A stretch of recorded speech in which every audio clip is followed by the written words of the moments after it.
Hello and welcome to Infinity and Possibility.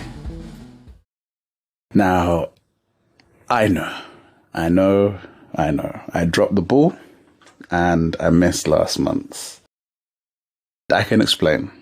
You see, I had recorded episode 2 with a guest and, we got through the entire recording, happy with it.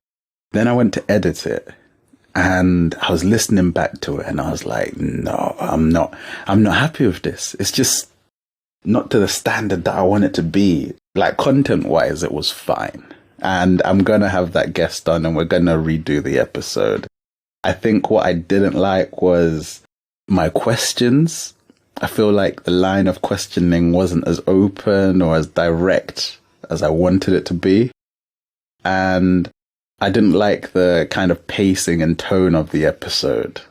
As I've said before, I know that some of these episodes are going to feel a little bit darker just by the content of them. I mean, we're talking about things that make people feel like they're limited. And the idea, since we're trying to go to infinity here, is to talk about the possibility people have. So I want to make it lighthearted, even though the content itself can be quite heavy. And now the second reason why I didn't put out an episode last month was after that episode, I decided to, I haven't deleted it. So, it could come out at some point. Maybe it could be like I chop it up into outtakes. But the other reason was because I got unwell, right? And I was up and down a lot. And every time I'd be kind of up, I'm like, all right, now's a great time. I'm going to record the episode. I'm going to put it out. It's late, but at least it's going to get out there. And then I'd be down before I could get to the microphone. And it was a really tough month, in all honesty. Between the flare-ups, I had some more scans at the hospital. I had an ultrasound. This is my first ultrasound, funnily enough. I've had like MRIs before. I've had CAT scans before, all of that. But this was the first ultrasound I had. And I got a new diagnosis. So not a diagnosis on top of an existing condition. This was a new condition being diagnosed. And it really was like a sucker punch. Like it hit me real hard and sapped all my motivation for anything. I, barely spoke to people. I barely went out. It didn't help that my health was so up and down and I was feeling so low because of that. But it just stripped all motivation to do any exercise or any kind of extracurriculars like recording an episode. So it's on me. And as a way to atone, I'm going to put out 2 episodes this month. So it will be this episode, and in a couple of weeks I'll put out another episode. So this month will be like a bi-weekly release month where, this episode, 2 weeks later, another episode, and 2 weeks later, we're coming to April, and April's episode is out. And then hopefully I'll be able to record it while I'm in my highs and release it on that first Friday of every month, like planned. I'm feeling all right now. This week has been good for me. I've exercised. I've been out. I've seen people. I'm doing all right. And before we go any further, I just want to say a big, big thank you to everybody who reached out. There were some people asking, where's the episode? And we're really looking forward to listening to it. And you don't know how much that means. Like, it's overwhelming hearing support when you think you're just doing something no one's really that invested in. So that kind of response from people trying to keep me, honest, keep me accountable to what I've promised that I'll do, it is huge for me. And on top of that, I had some really, really positive responses from the first episode, and I'm just overwhelmed by the support I've received. If you want to get in touch, contact me at toinfinityandp@gmail.com. And, keep listening. We're on every platform or most platforms. I'm going to try and get on YouTube soon. This episode and the first episode, I'm going to try and put out just audio versions of them on YouTube. And then maybe in a few months, I'll be, recording them with video so that it feels a bit more interactive and there's a bit more engagement. And, YouTube comments are a great place to engage. So on every platform at the moment, other than YouTube, so Spotify, Apple Podcasts, Google Podcasts, a few other podcast platforms like that. And it's only going to get better from here. It's all lessons learned. From the episode that didn't get released, I've started framing my questions a bit better. So the next episode, hopefully I'll have a guest. Yeah. Thanks for staying with me. Thanks for not losing faith in me. And let's get started. Today's episode is going to be going over a condition. And the condition, I thought, why not start at home? We'll be talking about rheumatoid arthritis. We'll talk about symptoms of rheumatoid arthritis, causes, and maybe what treatments and living with it looks like. So grab a tea, grab a coffee, grab a biscuit if you're so inclined, and strap in. We're about to get started. Rheumatoid arthritis is a chronic condition for which there's currently no cure. It's degenerative, and that basically means that the disease is progressively worse as time passes. There's newer disease-modifying drugs out there which may actually help to slow down or even halt it from getting worse, but there is nothing currently that can cure it or make it better. The best you can do is slow it down or stop it where it is at whatever point you're able to catch it. As an inflammatory disorder, it can affect more than just your joints. In some people, the condition can damage a wide variety of body systems, including the skin, which, if you didn't know, is the largest organ. It can affect the eyes, the lungs, the heart, and even blood vessels. The inflammatory nature of the condition is basically what happens when the immune system doesn't work properly. It attacks the lining of joints, the synovium. The disease commonly affects the hands, knees, and ankles, and usually the same joint on both sides of the body, such as both hands or both knees. In a healthy person, the immune system fights invaders, such as bacteria and viruses. However, with an autoimmune disease like RA, the immune system mistakes the body's cells for foreign invaders and releases inflammatory chemicals that attack those cells. The synovium, the tissue lining around a joint, this produces a fluid to help joints move smoothly. When the synovium gets inflamed, it gets thicker and makes the joint area feel more painful and tender and gives it a red or swollen look to it. And moving the joint may become difficult.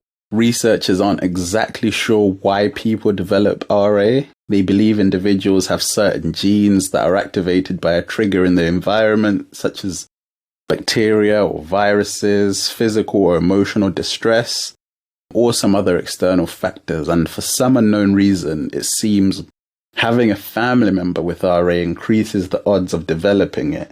In my case, I've got 3 siblings and my 2 parents, but none of them have RA. My grandparents, as far as I'm aware, none of them had RA either. Now, what that swelling of the synovium results in is bone erosion and eventually, potentially, joint deformity. Now, there's typically 4 stages of rheumatoid arthritis. We've got stage 1, where the body mistakenly attacks its own joint tissue. When that progresses, it goes to stage 2, where the body makes the antibodies and the joints start swelling up. So the antibodies are what your body releases when you get a cold. This will increase the secretion of mucus. This will increase the body's temperature. And these are all things your body does to fight out any infection. The mucus will, line your nose, line your throat, the entryways into your body, and it will try and catch as much bacteria, as much foreign bodies as possible. so that it can be expelled from your body when you expel that mucus. Getting a fever or an increase in body temperature, that's to try and... So when you're trying to sterilize something, obviously there are chemicals that you can use to sterilize things, but if you put a needle over an open flame, it will be sterilized. And your body is essentially trying to do that same thing. It's trying to sterilize your body from anything that's not meant to be in there by burning it out, increasing the body's temperature. So that's what the antibodies do.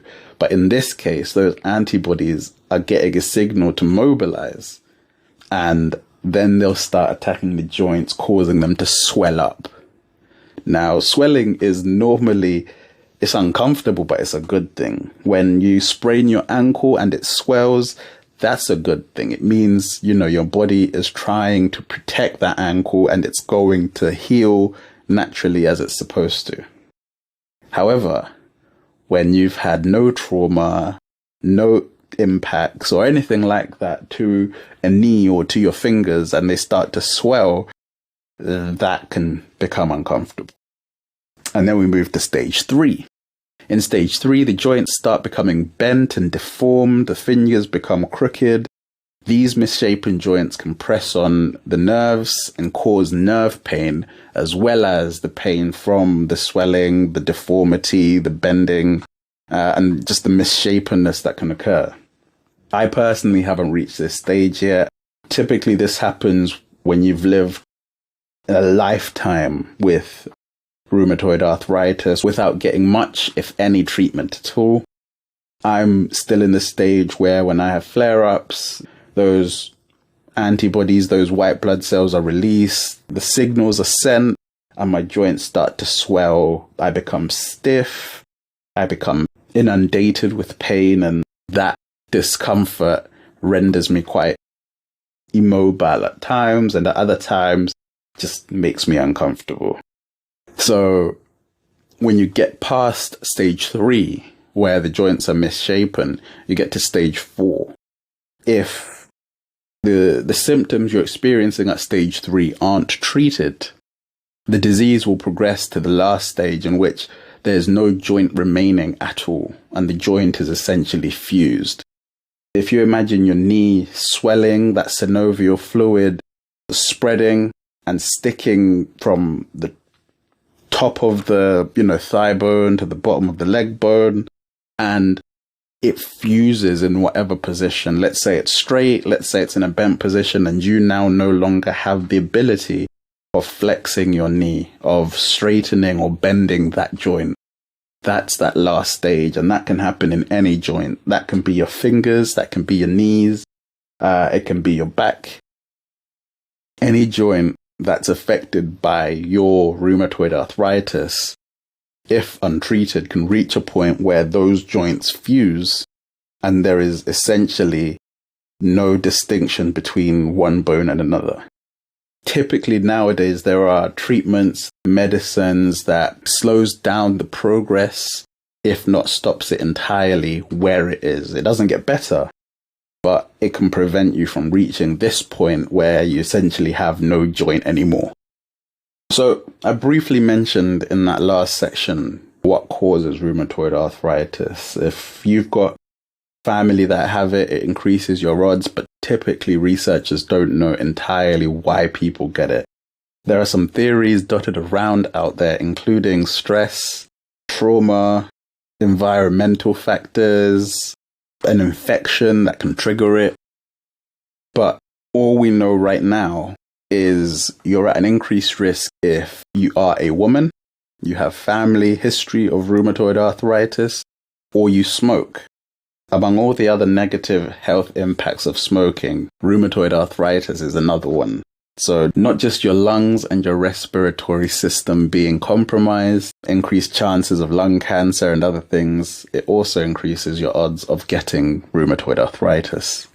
In terms of treatments, there's no current cure for rheumatoid arthritis. However, an early diagnosis and appropriate treatment enables many people with the condition to have periods or months or even years between flare-ups. This can help people lead full lives and continue regular employment, exercise, social activity, and many other things. The main treatment options include medicine that is taken long-term to relieve symptoms and slow the progress of the condition, supportive treatments such as physiotherapy and occupational therapy. This typically is to help you keep mobile and to manage any problems you're having with daily activities. So physiotherapist is going to work with you on keeping joint mobility, on keeping your range of movement as high as possible. And an occupational therapist is going to help you customize your home or your living area as much as possible to make daily tasks as simple as possible. In my case, I have a shower seat so that I'm not putting my joints under an increased load while washing. Also, it means I don't have to rush my showers, so I'm coming out of the shower as dirty as I went in. I can, take my time. And then one of the other treatments is surgery to correct any joint problems that you may occur. This is probably for people who are in stage 3 or 4, where your joint is fusing or where the inflammation or the joint deformity has reached a level limiting your ability to care for yourself. That's probably where surgery becomes a very viable option to take.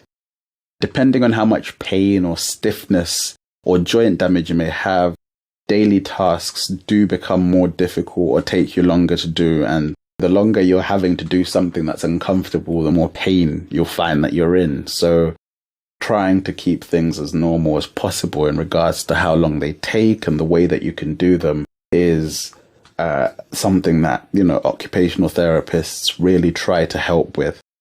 Now, if we look at the complications that arise with rheumatoid arthritis, we've talked about joints fusing, we've talked about body parts deforming, but it can lead to several other conditions that may cause other symptoms and other potentially life-threatening situations. So possible complications include, carpal tunnel syndrome, which affects your wrists and your ability to use your hands to do tasks.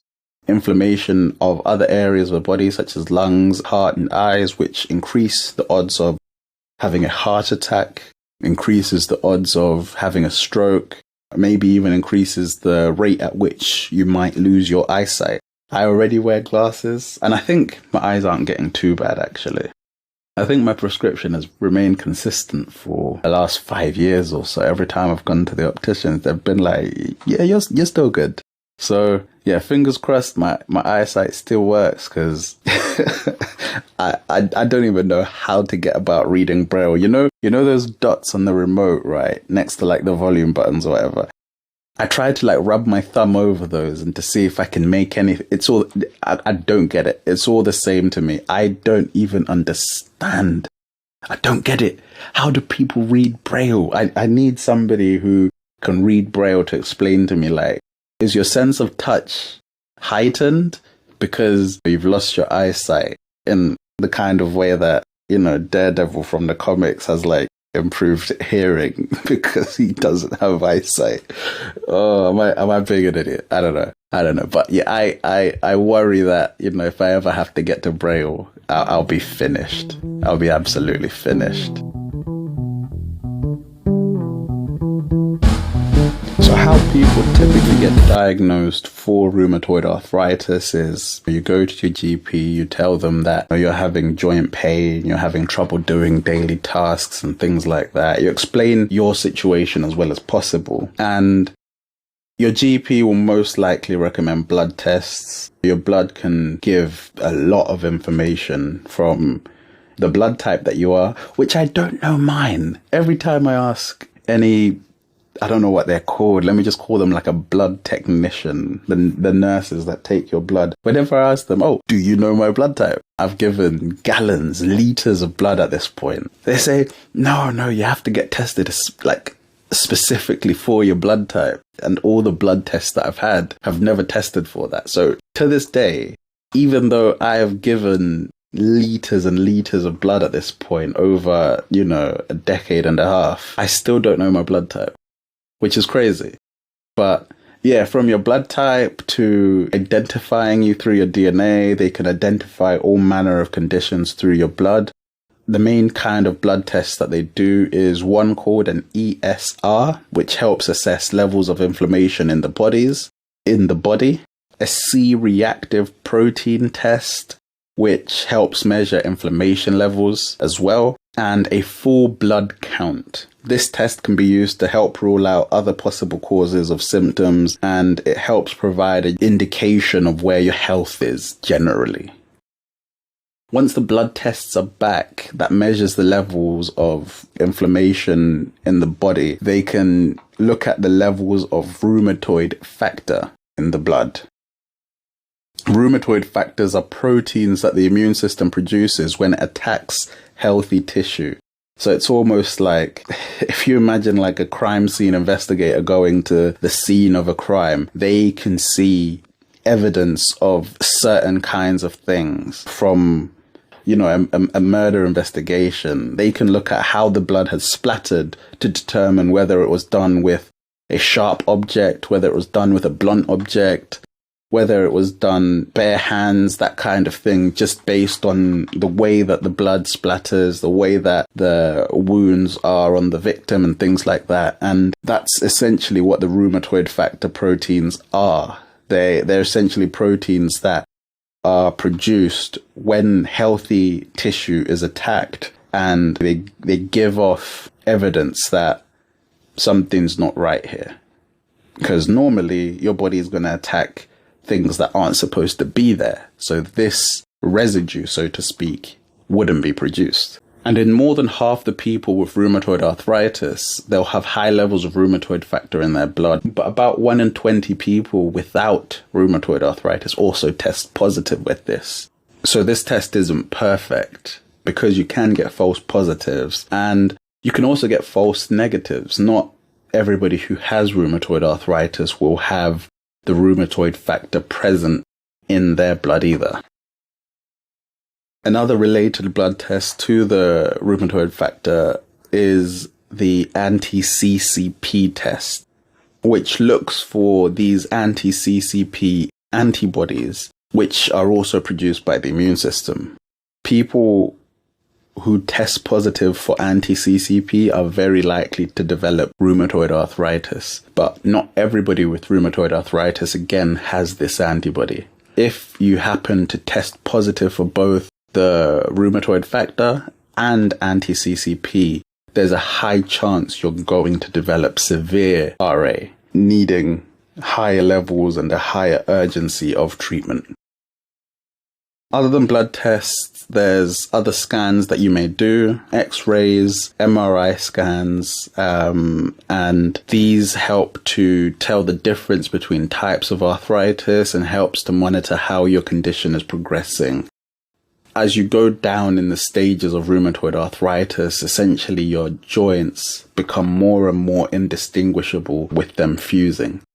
So the difference between somebody who has a stage 1 arthritis and somebody who has stage 4 arthritis on an X-ray, on an MRI scan, will be very visible. You'll be able to see that this person's knee is fused. It's one thing, as opposed to somebody where you can see the synovial fluid or the cartilage between the joints looking not too severe. So these scans help to show how the condition is progressing and can inform how treatment should progress. Outside of that, assessing physical ability. I've in an assessment with a rheumatologist, they asked me to take off my shoes and take off my trousers, steady on. And they just asked me to walk up and down in their office a few times where they can assess my gait. So that's how I walk, how my body moves and my joints shift as I walk. They can assess the general condition of my joints, maybe look at any imbalances, if I'm limping or if I'm shifting my weight on one side more than I need to be. And this helps to show how it's affecting your physical ability in a very tangible way for the rheumatologist and can inform how you go through treatment or what treatments to go through. And You might get assessed again after you've begun treatment to see if there's any improvements, to see if it's getting worse and that kind of thing. And that can inform whether you change treatments or you continue on the course that you're going on. And now when we talk about treatments, there's DMARDs. These are disease-modifying anti-rheumatic drugs. If you've been diagnosed with RA, you'll usually be offered a combination of these DMARD tablets as part of your initial treatments. These medicines ease the symptoms of the condition and slow down its progression. They work by blocking the effects of the chemicals released when your immune system attacks your joints, which could otherwise cause further damage to nearby bones, tendons, ligaments, or cartilage. These medicines, like all medicines, have side effects. Some of these could be, feeling sick, loss of appetite, soreness in your mouth, problems in the bathroom, headaches, or even hair loss. Now, I've got some phenomenal hair genes from my parents. My dad, full head of hair, approaching 60. My mum, luscious head of hair. And I've got no issues either. So if I start losing my hair, I'm going to know it's down to the medication and I'm going to be fuming. I've taken my braids out recently, so I've got this big afro and my mum is looking at me with disdain. She's like, you need to cut that mop off your head ASAP. I've said, listen, yeah, I will cut my hair when I'm getting married. So I'm going to have my woman coming down the aisle and I've got a fresh trim, a fresh shape up, looking sweet. But until then, I'm going to play around with it a bit more, I'm going to have it out in an afro, a messy afro, because combing this is a lot of work. If you see somebody who's got a clean afro where it looks like a microphone, it's all puffed out, just shake their hand, pat them on the back, because those guys, they're putting in work. Do you know how hard it is to sleep, wake up, your hair is all over the place, and then sit there and comb through it all? Whew. If you've ever had knots in your hair, imagine how much worse it is when your hair it's tough and there's a lot of it. There's just a lot of it. Even if it wasn't, like knotted, there's just a lot of it. And I can't be asked. I, wash it, fluff it out, dry it, I'm out. It's not too scruffy. It's kind of presentable, but it's not a pristine afro. And I don't think I'll ever have a pristine afro unless somebody throws a lot of money in my lap and I can get a personal hairdresser who's going to treat me with care, because even getting my hair braided hurts. If I could take all the pain away and have somebody just look after it and get, I'd like to see how I look. I want to look like the 6th member of the Jackson 5. Do you know what I mean? But yeah, those side effects are quite common with some of the medication, and if I was to start experiencing hair loss, I'd really not be happy. I'd rather, have problems in the bathroom, headaches. I get migraines a lot, and I've been prescribed medicine for those migraines. It's just unfortunate that medication also makes me really drowsy, so I tend to only take it at night. But yeah, some days are just a write-off with some of the migraines that I get. And then after that, there's biological treatments. I could try and say some of these, treatments, but it's going to go over your head, it's going to go over my head, and we're just going to be looking at each other. But there's biological treatments. And these are usually taken in combination with those DMARDs.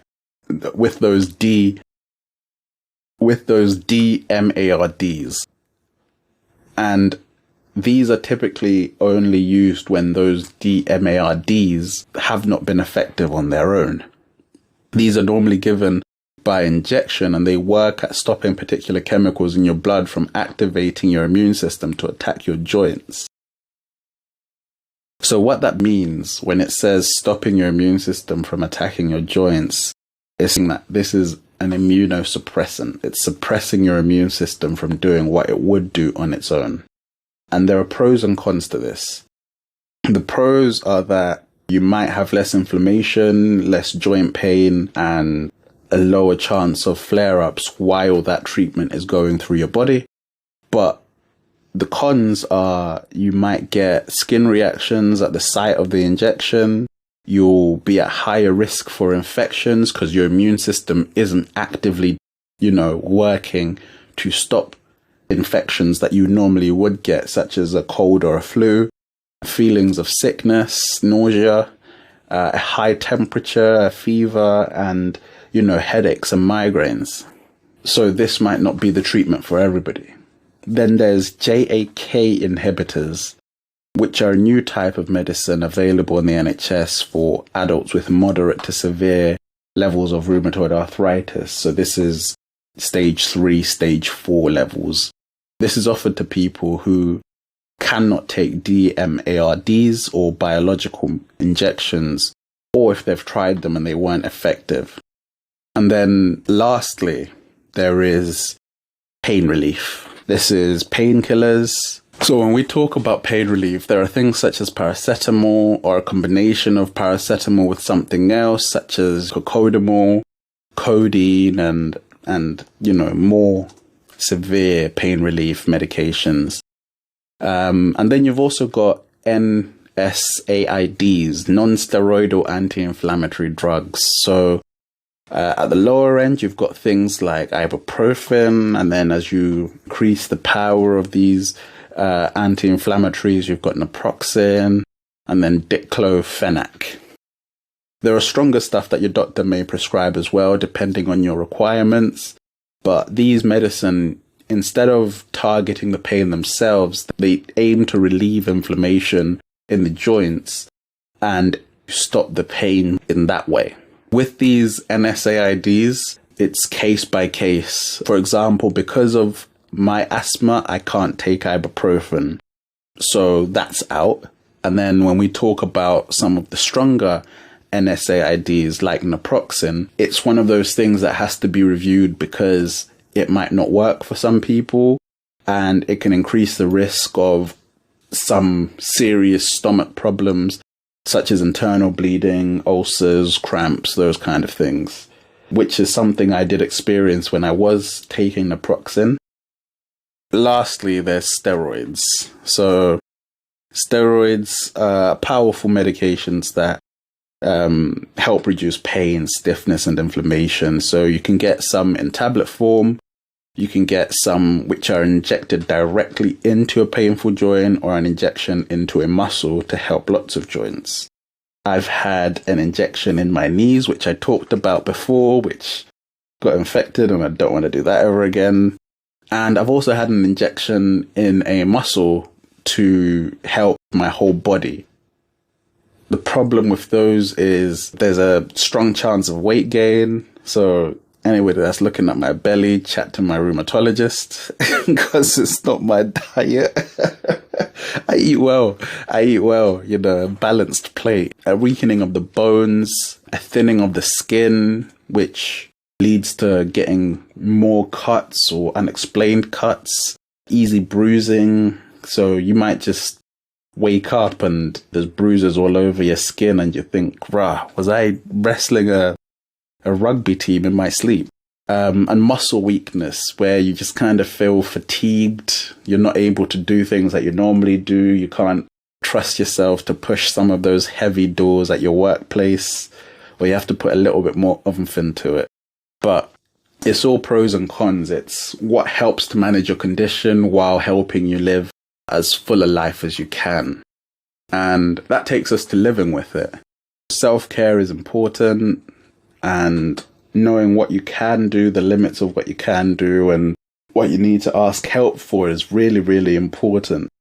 I'm still at the stage where I can look after myself in the bathroom, but I dread the day when I have to call somebody in, ring a bell, and somebody has to come and wipe me clean. Oh my God. if I ever reach that point, I'm sorry. Just end it all. Like, do you know, when you reach that point of your life, you can't say anything to anyone anymore.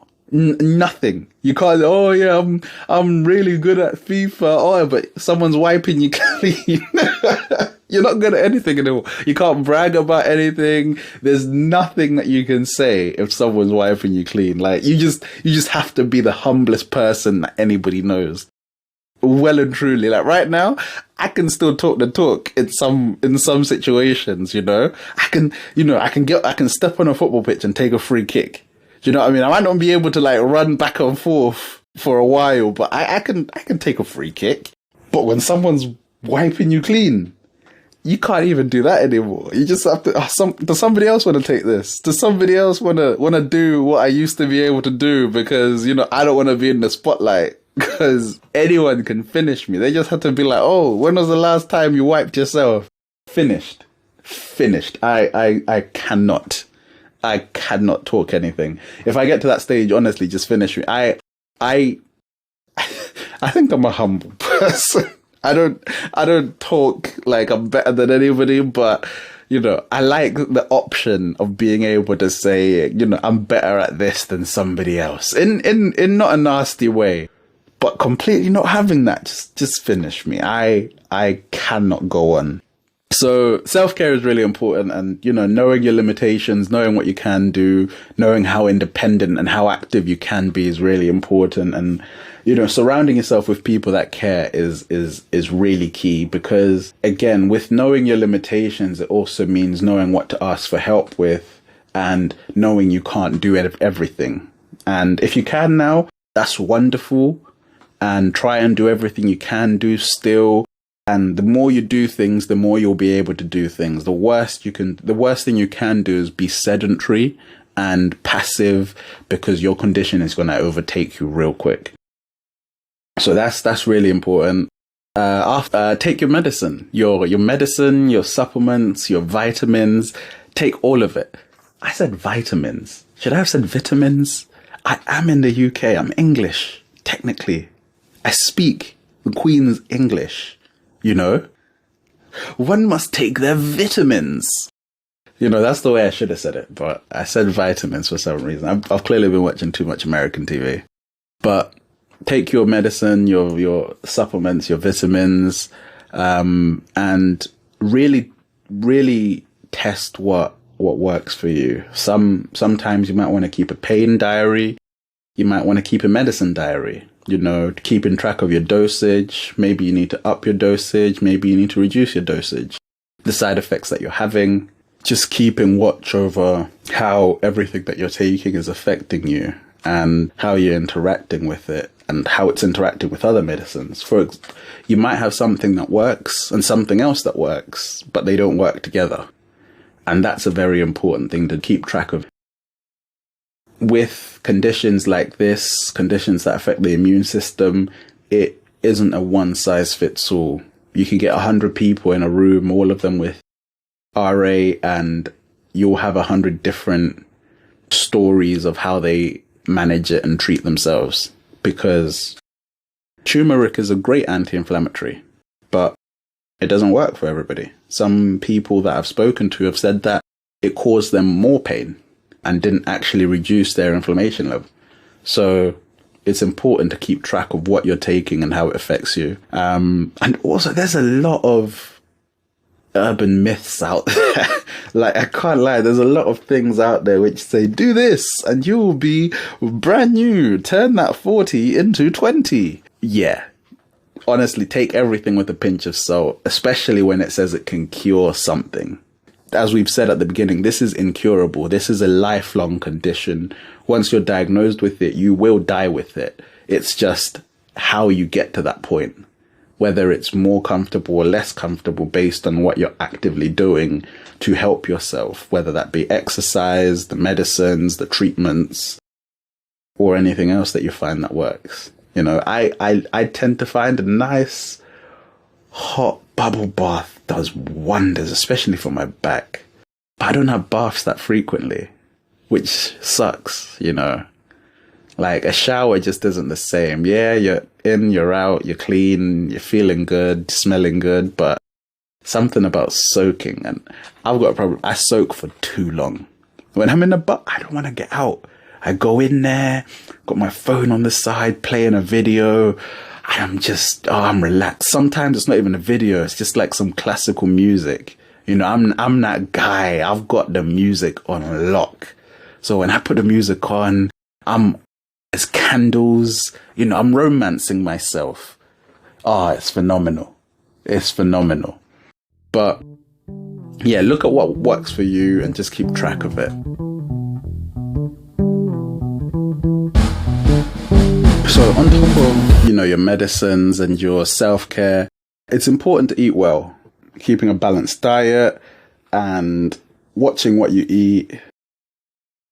You increase your chance of developing complications and other conditions if you're overweight. And you also increase the load that you put some of your load-bearing joints under. For example, I'm 6'2", but I weigh like 100 kg. So I'm putting a big strain on my knees and my ankles by being the weight that I am. So the idea is to, you know, eat well, you know, watch what I'm eating, and also exercise. Exercise is huge. Regular exercise are recommended for everybody. Regular exercise and healthy diet is recommended for everybody, not just people with RA.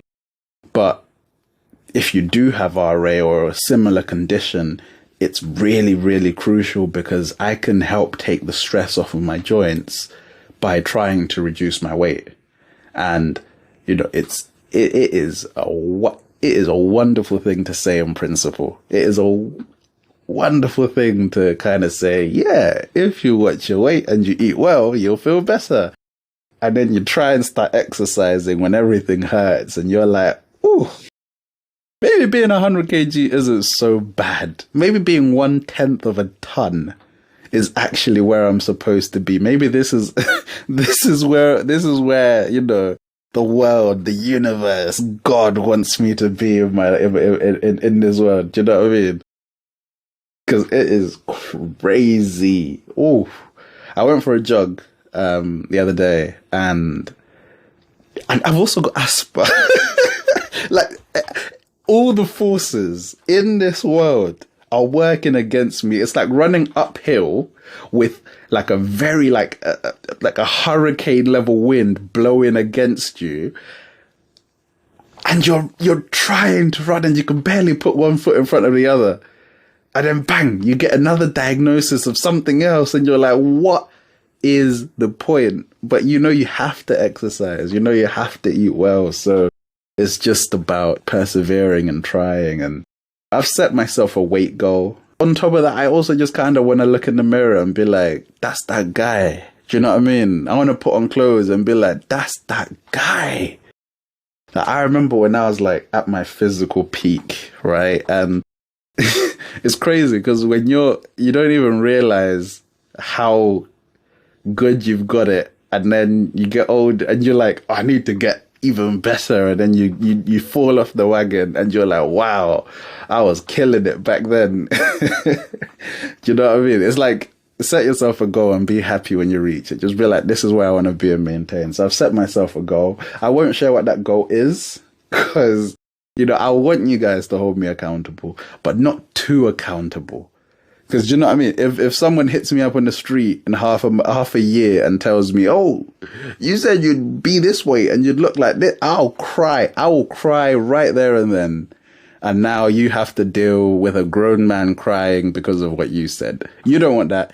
I don't want that. So let me keep my goal to myself and just know I'm working on it. Do you know what I mean? I'm working on it. Just cheer me on. Every time you see me, just say, you could do it. Keep going. And that will make me feel great.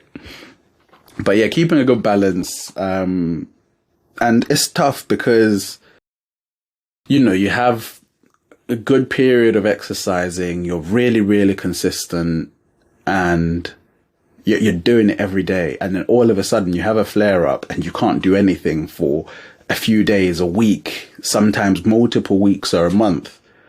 and that's it. You're off the wagon entirely. And then you're having to try and get yourself back into routine again. And this doesn't happen with just, an RA flare up. This can happen with stress. This can happen with, anxiety, depression. It just throws you off. It just throws you off the wagon. And it is so hard to get back into a disciplined, consistent place again. So, let's all cheer each other on. Do you know what I mean? Let's all work together to be as healthy and to live as full lives as we can, because it's really not easy. And then regular reviews. As I've said, trying to keep a diary is good, but also, even if you're not in a terrible place, book an appointment with your doctor. Ask your doctor to refer you back to your rheumatologist or any other kind of specialist that you're seeing, and try and get a review, see whether there's progress or maybe there's something that you need to do to change it up, and just trying to keep well. With RA, because your immune system isn't working properly, you're high risk for everything. It doesn't help that I've got asthma, but I was high risk for COVID, and when I got it, I was in the hospital. For things like that, it's about managing yourself. Maybe you have to get a flu vaccination, which I don't do. I used to do it, but every time I got a flu vaccination, I got a bad flu. So what I actually started doing after the pandemic, especially, is I've stopped getting the flu vaccination, but I just stay away from everybody, especially during the times of year when people are getting sick. I went to the office a few weeks ago and I was in a meeting, and behind me was somebody who was like sniffling and blowing their nose. They had something. I put it out of my mind. It was uncomfortable and it didn't sound great, but I put it out of my mind. The very next day I got a cold. That's what I'm talking about when you say high risk. Just one germ blown, sticking to a leaf, blown by the wind into your path, and that's it, you're finished. So for other people, I really do advise a flu vaccination. It's great.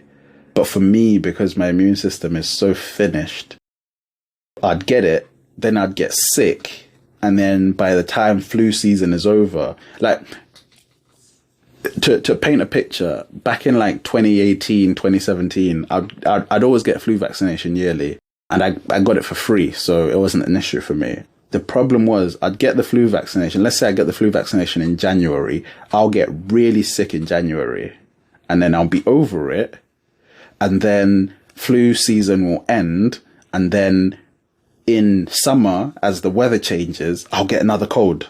And I was like, what is going on? What is the point of getting it? I'm still getting sick more than other people. It's not doing anything. So what I started doing was, masks are great. I love that now someone can wear a mask out in public, in a store, and no one says anything. No one thinks, oh, that big black man is about to rob this place. Nobody's worrying that in my, joggers, I've got some kind of weapon. Nobody's worrying about that.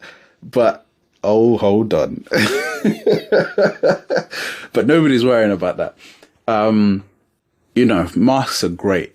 You can wear it, you can limit, the interaction you have with what's coming out or what's on other people, what's in the environment, and, just eating well and exercising.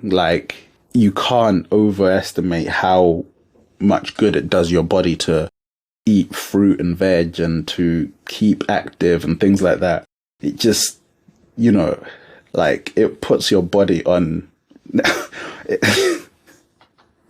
I can't say that. But yeah, it keeps your body ticking over. So yeah, I recommend flu vaccinations, but don't at me about them, because for me, I'm just I'll wear a mask and I'm going to avoid people.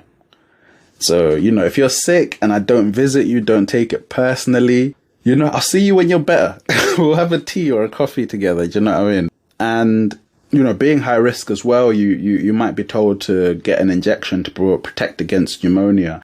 I had pneumonia myself when I was younger, asthma and all that. But it's really important that you try and take medical advice, especially if you're high risk, and try to keep on top of it. And lastly, I'll just say your feelings matter. It's really, really hard, especially in this day and age, to, control stress levels. If you're working, if you've got things that you're responsible for, if you're responsible for your household, it's really, really hard to keep yourself from getting low sometimes, but it can't be overstated. Like, you can stress yourself into being ill. Do you know what I mean? You can get depression, anxiety, and your motivation to do things that look after you just plummet.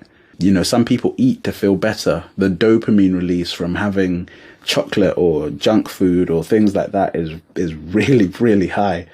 And, I'm not talking as somebody who hasn't experienced it. I have, like, severely I have. And I know how easy it is to resort to junk food. But, I will say this: if you love home cooked meals the way I do, and either you cook well or the people you live with cook well, the desire for junk food is so much lower. Like, if you replace takeout with some good soul food, oh man, like,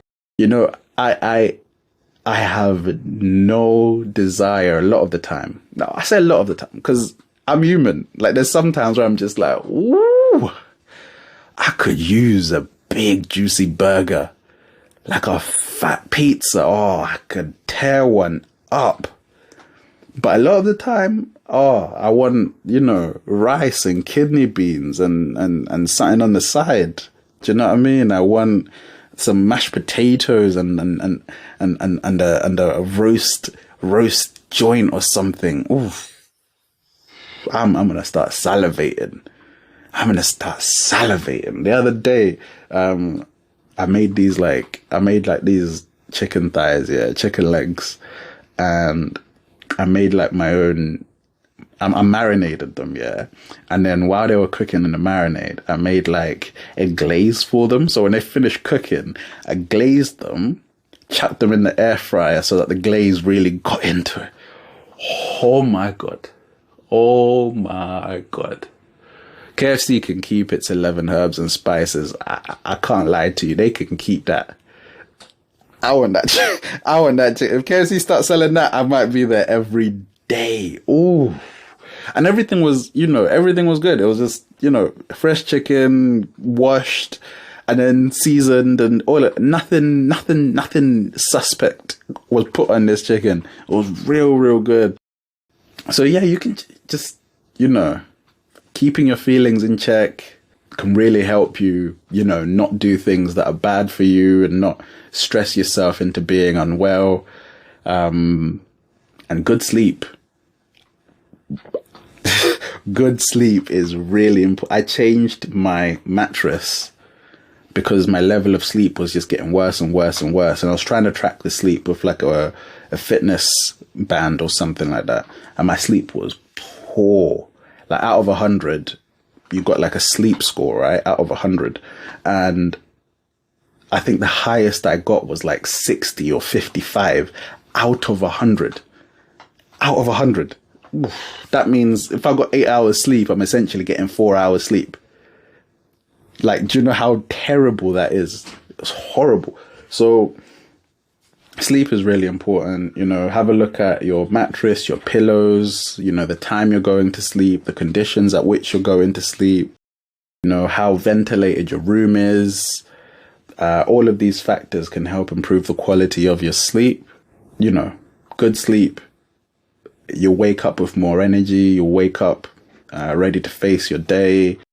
You'll want to get out of bed. You'll want to be active. And when you don't sleep, I don't know if you guys have ever experienced it. When don't sleep or you get a really poor amount of sleep, there's like this swirling in your gut, like your organs are all like mismatched.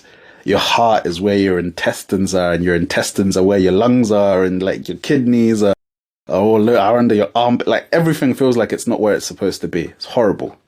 It's horrible. But yeah, so really look after your mental health as well. It's really, really important.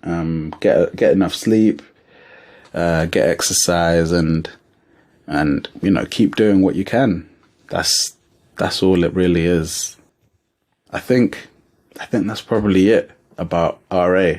If you've got any questions on RA, you just have to contact me at toinfinityandp@gmail.com, and let me know your questions, let me know your thoughts, and also let me know what kind of conditions or lifestyle circumstances you want me to look at next. I'm going to try and get a guest on for the next episode.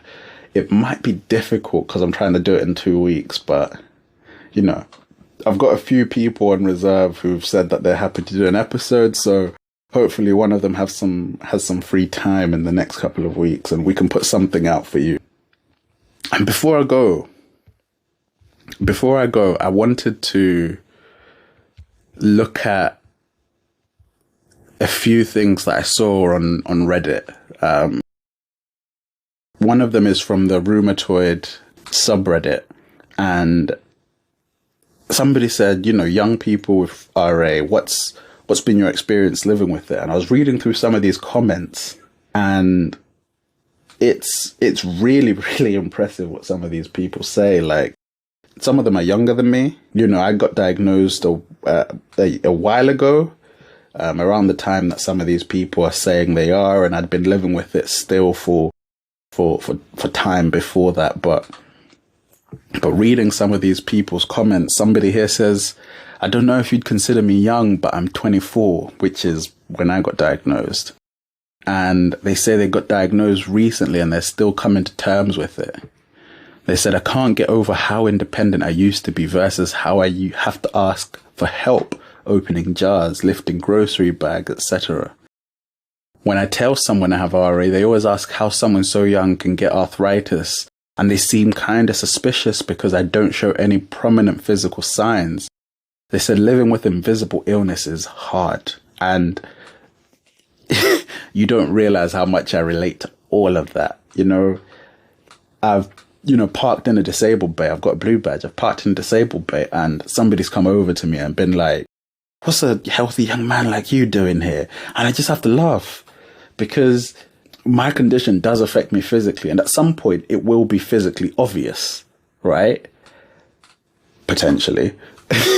Let's fingers crossed it's not until I'm really like I've lived all I can live. That's when I'm hoping it becomes physically obvious. But there are people who have more invisible things, conditions that require them to have a blue badge, that they need, more space, closer parking and things like that, and they've got no physical signs that show it off.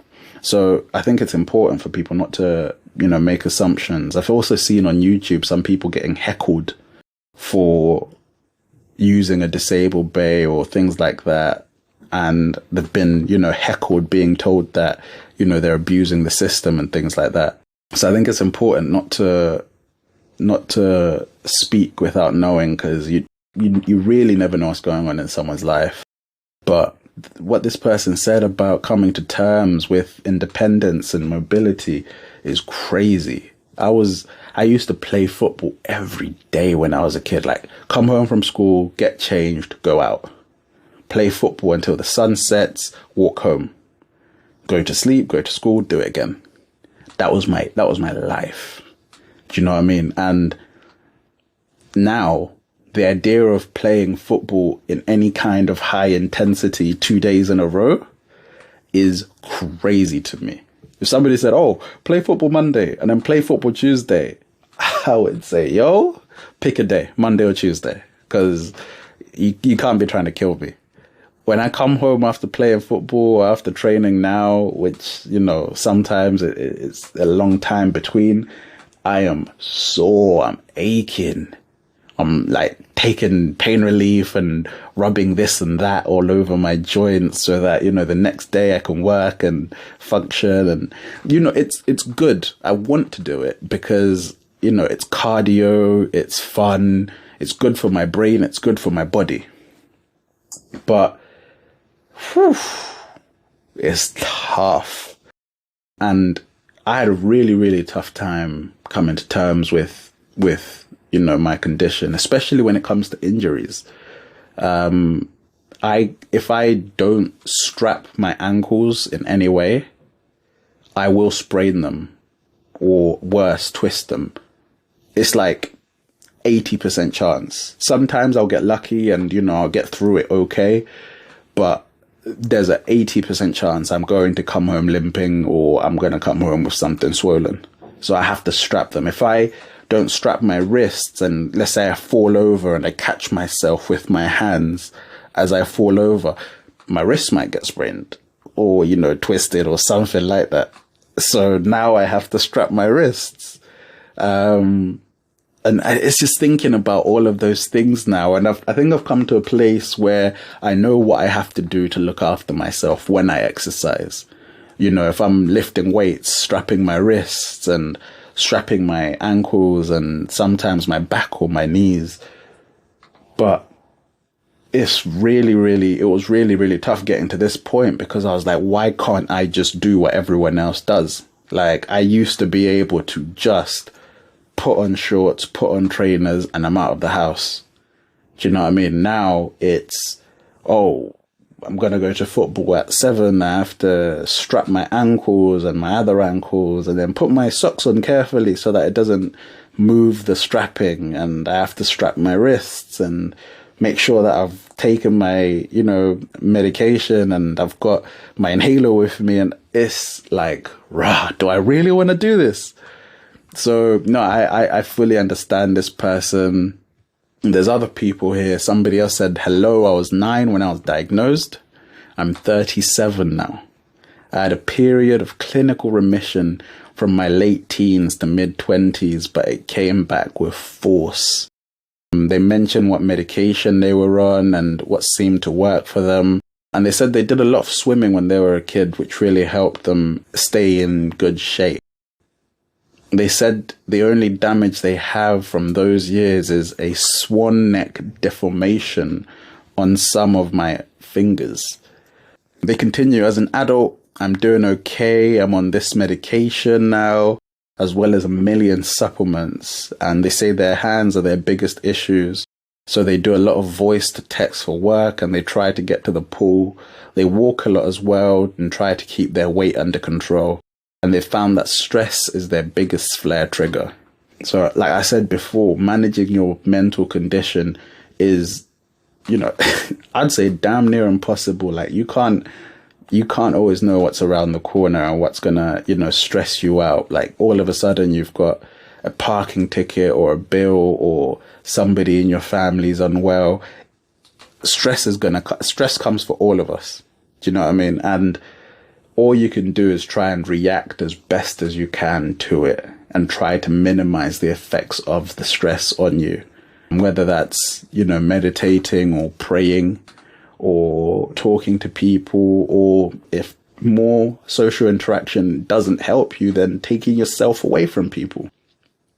Because like this person says, stress is a huge trigger for a lot of people, even people who don't have any conditions. They get sick because of stress. So it's important to manage stress. They said their hands are their biggest issues. And I can kind of relate to that as well, because recently my hands have been sore. Even like playing video games has been difficult for me on some days. And I've had to kind of put things down and just say, do you know what? Let me focus on being all right. And or maybe even trying to do something that's a little bit less intensive in terms of entertainment. And then, when I'm feeling a bit better, then back on it and, keeping up the supplements, keeping up with some of the ointments or topical treatments is important. But I really want to swim. I don't know how to swim. And, I'm trying to get adult swimming lessons. And, you know, once I do, I'll be swimming all the time because it's like a full body thing. The water acts as resistance, cardio, builds muscles. Like, it's perfect. And it just takes all the pressure that you feel. If I run, I'm putting a lot more pressure on my joints than if I'm walking, right? But I can't walk a lot because walking is a bit too slow, if that makes sense.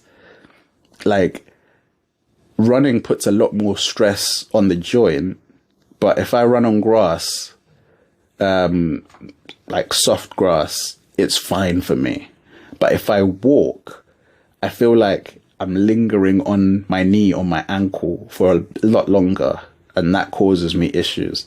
So I can run when I'm healthy longer than I can walk, which is crazy. But yeah, so there's a lot of people who share their experiences and stuff. And, you know, that last person getting diagnosed at 9 is crazy. I mean, it's wonderful because the earlier you're diagnosed, the better you can probably manage to treat it, the less the mental state of coming to terms with it is, because, you know, you haven't done a lot with your body to then be told you have to manage your body. Whereas if you've lived, you know, into your teenage years, into your maybe early 20s, and then you're told, you're thinking, I should be at my best right now. And that's really, really tough.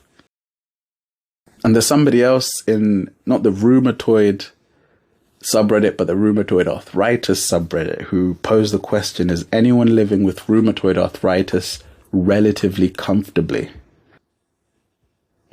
And, you know, there's been a few responses from people that have said, yep, their meds have been stabilized. So this basically means they're not going from one medication to another. They've found what works for them.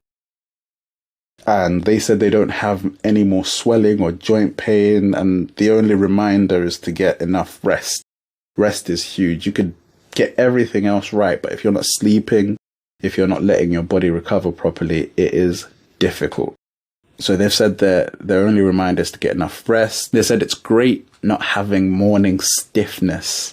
And that's what keeps them on my meds. They were miserable before, but now they're mostly comfortable. Morning stiffness is crazy. I think I've said a lot of things are crazy, but honestly, it's like, you know, you hear people saying that they wake up with like sleep paralysis or something. Morning stiffness is kind of like that. You wake up and instantly, as you try to move, everything is like, ooh, boy, you better relax. And then you're just stuck there in place while you kind of adjust to, you know, the state of your body in the morning. I don't fully understand what causes it, to be honest. I don't know whether it's, you know, just the day-night cycle and your body going, it's time for me to do what I do, or whether it's, you know, how you sleep. Like, for all I know, all the tossing and turning I do is why I wake up stiff or something like that. And other things is like trying to find the perfect position to sleep in. Because if I sleep on my side, I'm going to wake up with a stiff shoulder and potentially a stiff hip. If I sleep with my hands balled up or in some strange position, my fingers are going to be done out. So I have to try and keep my, you know, hands, my palms open. I have to try and keep my arms straight and not bent. So by my sides or something like that. And just try and limit any bending of joints, because if I leave them in a bent position and sleep all night like that, I will wake up with them swollen and almost locked in that position, and it would take some time to recover and get some mobility and for that stiffness to go away. So yeah, morning stiffness is a great reminder. Somebody here said they've had juvenile RA since age 8. And they said overall they're doing all right. They have almost no pain. They said the impact is mostly in the joint damage in their wrists that occurred when they were a kid. They said the biggest problem they face now is the side effects from the biological medication and their disease shifting. They said they definitely have more issues with their GI tract and infection. infection in the form of frequent skin boils or cysts, sinuses having a hard time adjusting to environmental changes, and more frequent colds. They said they exercise hard with a trainer 2 to 4 times a week as well, and their doctor is concerned about some of their markers, and they're 38 now, but they said they get nervous about their future and they're considering dietary changes to help steady some of the symptoms. I think I'm in that stage as well where I am looking at dietary changes, what I can take out, what I can maybe add. It's really tough. Like, some things I've taken out in a large scale. Aubergine, the skin is really bad for me. Tomatoes as well, they're not great for me, and it's hard because I love tomatoes. If we talk about a salad, right, any kind of salad, or a pasta sauce, or the tomato is the most flavorful part for me, and I love them, but I can't have them too much or too frequently. Another thing for me is beef. If I have a steak today, tomorrow is going to be an awful day, period. So, I think last month at some point, I ended up having just like a little corner of a steak because I just needed to taste it. You know what it was? You're like just a tiny bit, and it didn't hit me too bad just because it was a small piece. But as you kind of get to that point where you're now trying to manage yourself, finding out what food affects you negatively, more importantly, is important. So you might be able to take that out, and finding out what food helps you is also important in some ways. They said here that mostly in the joint damage in their wrists that occurred as they're a kid. I think maybe, my ankles, the reason I have to strap them so much is because I played so much football, and I played on, local parks and just anywhere where there was grass and a goal, basically. And some of these, council pitches are terrible, just dips or uncut grass and things like that. Just so many things you can trip over, so many things that you can fall into and catch your ankle with. And I think that's when, I did some lasting damage to my ankles. And that's probably why I'm at so much risk of, spraining or twisting my ankle now. So yeah, it's crazy. The sins of your past catching up to you, essentially. There's a few more things about, invisible disabilities and stuff, like I've mentioned before, about people not believing or not thinking that somebody as young or as visibly looking in good condition as I am having such a severe condition. But, I'll save that for another time, and I'll just leave it with be kind to the people around you. I'm going to leave it there for today. I hope it hasn't been too deep, too dark, too intense. But like I said, send me any questions, send me any comments and feedback. I really, really do appreciate the people who did get in touch. I really appreciate the people who've kept me honest. And as I said, I'll make up for the missed episode with another episode this month in a couple of weeks, hopefully with a guest. But if not, you'll get to enjoy my voice a bit more. So, yeah, take it easy, everybody, and I'll catch you all soon.